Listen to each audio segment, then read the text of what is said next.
Bu zamana değişip dünden başka, bugün başka. İnsanların yüzünde gülüş, yüreğinde bin savaş var. Dost dediğin uzak düşer, yakın olan yad görüner. Kimin sözü hakikattir, kimin üzüm maska güler. Pul danışır susur vicdan, hak getirir bu dünyada. Bir ümitle yaşayanlar yine kalır tek başına.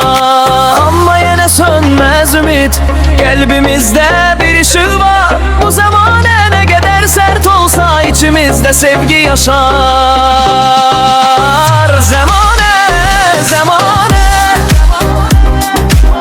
ne değişti bu dünyada?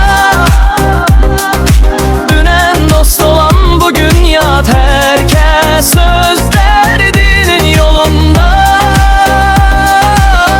Zamane, zamane, biz yine de yıkılmarız.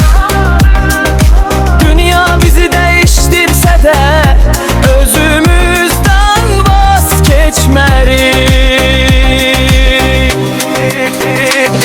Zamane, bu gece bas danışsın, birey ritme karışsın.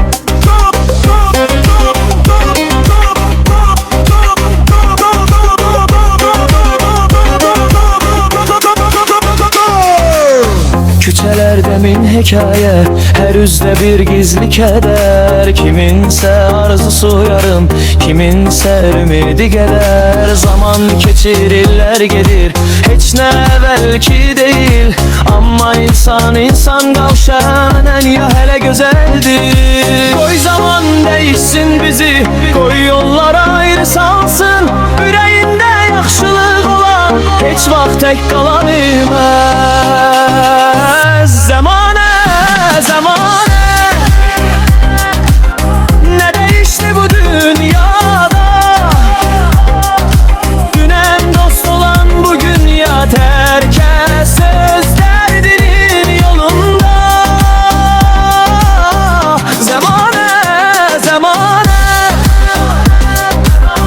biz yine de yıkılmarız.